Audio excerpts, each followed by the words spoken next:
ಎಲ್ಲರಿಗೂ ನಮಸ್ಕಾರ. This is ಆರ್ಚೆ Avinash and Dhairyam ಸರ್ವತ್ರ ಸಾಧನಂ.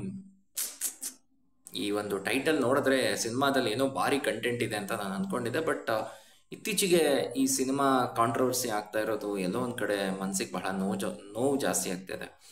ಕನ್ನಡ ಚಿತ್ರರಂಗದಲ್ಲಿ ಕ್ರಿಯೇಟಿವಿಟಿ ಕೊಡಬೇಕೇ ಹೊರತು ಈ ರೀತಿ ಕಾಂಟ್ರವರ್ಸಿಗಳೇ ಜಾಸ್ತಿ ಆಗತ್ತಲ್ಲ. ಅಥವಾ ನನಗೆ ಗೊತ್ತಿಲ್ಲ, ನನ್ನ ಫ್ರೆಂಡ್ ಒಬ್ಬ ಫಿಲಮ್ ಜರ್ನಲಿಸ್ಟ್ ಹೇಳ್ತಾ ಇದ್ದ, ಕಾಂಟ್ರವರ್ಸಿನ ಬೇಕು ಅಂತ ಮಾಡ್ಕೊಳ್ತಾರೆ, ಅವ್ರಿಗೊಂದು ಥರ ಪ್ರಮೋಷನ್ನು ಅದು ಅಂತ. ಗೊತ್ತಿಲ್ಲ ಯಾವ್ಯಾವ ಥರ ಚಿತ್ರರಂಗದಲ್ಲಿ ಜನರು ತಮ್ಮ ಕಾನ್ಸೆಪ್ಟನ್ನು ಇಟ್ಕೊಂಡಿದ್ದಾರೆ ಅಂತ.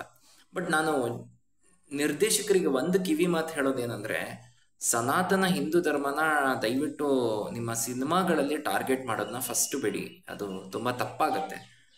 ಯಾಕೆ ತಪ್ಪಾಗತ್ತೆ ಅಂತಂದರೆ, ಫಸ್ಟ್ ಆಫ್ ಆಲ್ ಸಿನಿಮಾ ಅನ್ನೋದು ಕ್ರಿಯೇಟಿವ್ ಮಾಧ್ಯಮ, ಸೃಜನಾತ್ಮಕತೆ ಬರಬೇಕು.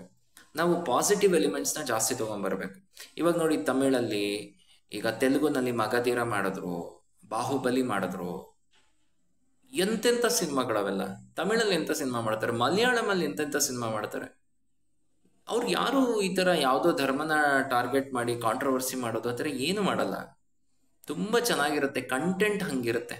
ಸೊ ಹಾಗಾಗಿ ಕನ್ನಡ ಚಿತ್ರರಂಗದಲ್ಲಿರುವಂತಹ ಸೃಜನಾತ್ಮಕವಾದಂತಹ ತುಂಬ ಬುದ್ಧಿ ಇರುವಂತಹ ನಿರ್ದೇಶಕರು ತಮಿಳ್ನ ನೋಡಿ, ತೆಲುಗುನ ನೋಡಿ ದಯವಿಟ್ಟು ಸಿನಿಮಾ ಮೇಕಿಂಗನ್ನು ಕಲ್ತ್ಕೊಳ್ಳಿ. ಎಲ್ರಿಗೂ ನಾನು ಈ ಮಾತನ್ನು ಹೇಳ್ತಿಲ್ಲ, ಈ ಮಾತು applies for those people who are unnecessarily targeting ಸನಾತನ ಧರ್ಮ. ಫಸ್ಟು ಸಿನಿಮಾಗಳನ್ನು ಚೆನ್ನಾಗಿ ಮಾಡೋದನ್ನು ತಾವು ಅಭ್ಯಾಸ ಮಾಡಿ ಕಲ್ತ್ಕೊಳ್ಳಿ. ಆಮೇಲೆ ನೀವು ಆ ಸಿನಿಮಾನ ತೆರೆ ಮೇಲೆ ತೊಗೊಂಬನ್ನಿ, ಫೇಮಸ್ ಆಗಿ ಸಾಧನೆ ಮಾಡಿ. ಅದು ಬಿಟ್ಬಿಟ್ಟು ಯಾವ್ಯಾವುದೋ ಈ ರೀತಿ ಕಾಂಟ್ರವರ್ಸಿ ಮಾಡ್ಕೊಳ್ಳೋದು. ಧೈರ್ಯಂ ಸರ್ವತ್ರ ಸಾಧನಂ ಚಿತ್ರದವ್ರಿಗೆ ನಾನು ಹೇಳೋದಿಷ್ಟೇ, ಸಿನಿಮಾ ನೀವು ಚೆನ್ನಾಗಿದೆಯಾ ಜನನೇ ಬಂದು ನೋಡ್ತಾರೆ. ಅನ್ನೆಸೆಸರಿ ಕಾಂಟ್ರವರ್ಸಿ ಯಾಕೆ ಮಾಡ್ಕೊಳ್ತೀರಾ? ಇವಾಗ ಅದು ಯಾರೋ ಅರ್ಚಕರು ಮಂಡಳಿ ಅವರೇ ಬಂದ್ಬಿಟ್ಟು ಏನೋ ಹೇಳಿದಾರಂತೆ, ಅವ್ರ ಜೊತೆ ಕೂತ್ಕೊಂಡು ಮಾತಾಡಿ. ಈ ಥರ ಕಾಂಟ್ರವರ್ಸಿ ಮಾಡ್ಕೊಳಕ್ಕೆ ಹೋಗ್ಬೇಡಿ. ಸೊ ನೀವು ಇನ್ನೂ ಚೆನ್ನಾಗಿ ಬೆಳಿಬೇಕು, ಯಾಕೆ ಕಾಂಟ್ರವರ್ಸಿ ಮಾಡ್ಕೊಳ್ತೀರಾ? ಯಾಕೆ ಇಲ್ಲದೇ ಇರೋ ಇರುವೆಗಳನ್ನು ಜೇಬೊಳಗಡೆ ಬಿಟ್ಕೊಳ್ತಾ ಇದ್ದೀರಾ? ನಂಗೆ ಅರ್ಥ ಆಗ್ತಿಲ್ಲ. ದಯವಿಟ್ಟು ಚೆನ್ನಾಗಿರಿ, ಸುಖವಾಗಿರಿ, ಖುಷಿಯಾಗಿರಿ.